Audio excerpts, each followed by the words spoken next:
Hello, welcome back to my channel. I am Monet and you're watching Life is Monet. I noticed that my jar was getting low.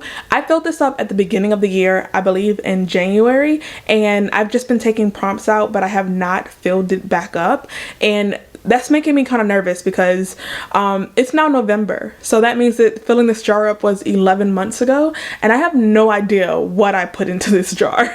But we're sticking with it until the end of the year, so 2 more months, and we'll see what the jar gives us. So this month is going to be the same as last month, and I'm going to pull 5 prompts because that's how much I think I can commit to in November. So going in for pull number 1, some of them is like clumped together. I have 2 in my hand. I have to read a book with a sapphic romance. For that prompt, I'm going to go with Small Angels. I don't remember exactly what this book is about. I know that we have like these weird woods where something tragic happened to this family and now they're forced to go back. But in the synopsis, it says that Kate, which is one of the characters that we're following, has to reconnect with her first love, Lucia, to protect the village and herself. So that gives me the vibes that this is going to include a sapphic romance, and so we're going with Small Angels. I was nervous for that prompt because most of the books that I have that have sapphic romances in them, I've already read, and I'm trying to read from my physical TBR for the remaining of the year instead of reading books that I don't own. This is a mood read, which I'm very excited about. I don't want to pick the mood read right now because it wouldn't be a mood read. So we're gonna hold that one on the side and see what mood I'm in when the time comes. Pulling another prompt. A book about an antagonist, a villain, or an anti-hero. For that prompt, I'm gonna go with The Wise Man's Fear, which is book 2 to the Name of the Wind. We are following this.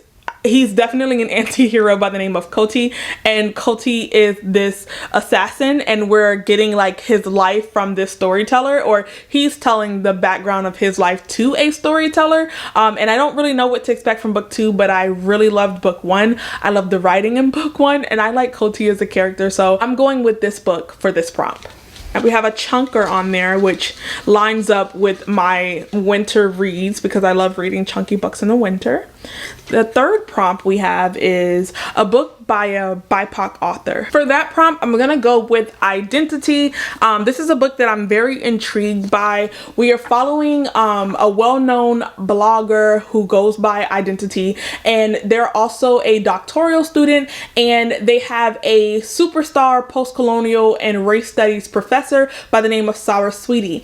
But her life seems to get turned upside down when Saraswati, who passed for Indian, is in fact white.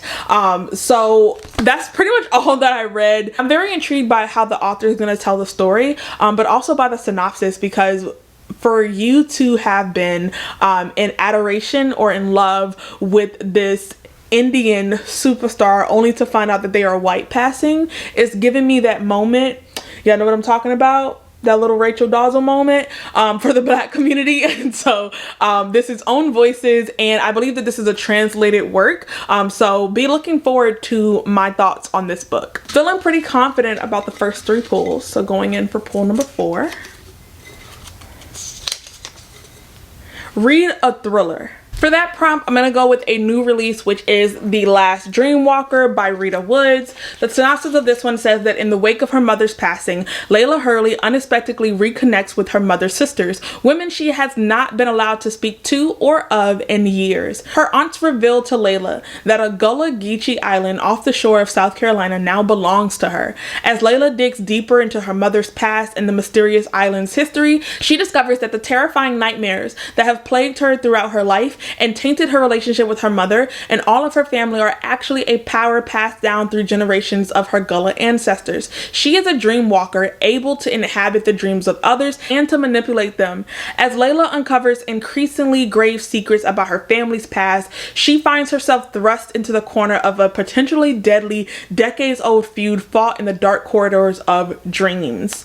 That gives me thriller. It might be fantasy, but it's fantasy thriller, so I'm gonna count this as a win. Okay, going in for the 5th and final pull. got one from the bottom here. A book with Norse mythology. Do I have a book that has Norse mythology? Okay, I think this one counts, but let me Google first. Yes. This book has a Norse mythology. It fits the prompt, which I'm very glad about, because I don't even remember what this book is about, but it was a 5-star prediction earlier this year.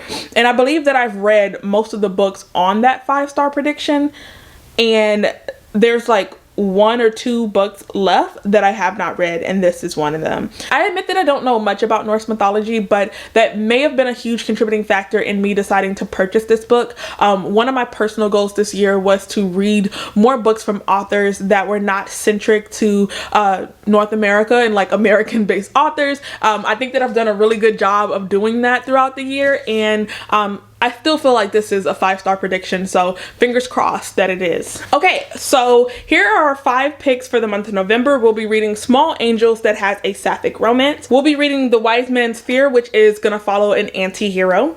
We'll be reading Identity, which is a book by a BIPOC author. This author is Indian.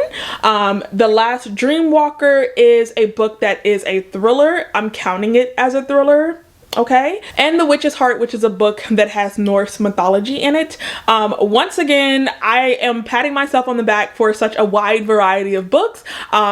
Very thankful for my prompt jar and expanding my reading taste throughout the year. Nice to know that we're back on the same page. Thanks guys for watching my video, and I'll see you in the next one.